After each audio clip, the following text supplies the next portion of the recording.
আসসালামু আলাইকুম।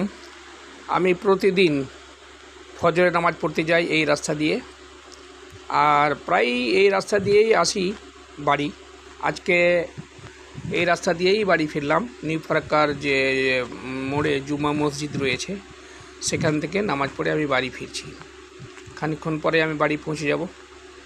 আমি সবার জন্য দোয়া করব যেন সকলেই ফজরের নামাজ টাইমলি পড়ে। ফজরের সময় রুজি মাপা হয়। ফজরের সময় আপনার রুজি মাপা হবে, আপনার সারা দিন ভালো থাকবে, আপনি অনেক সওয়াব পাবেন এবং আপনার শরীর স্বাস্থ্য ভালো থাকবে। আল্লাহ যেন সকলকে হেদায়েত দান করেন।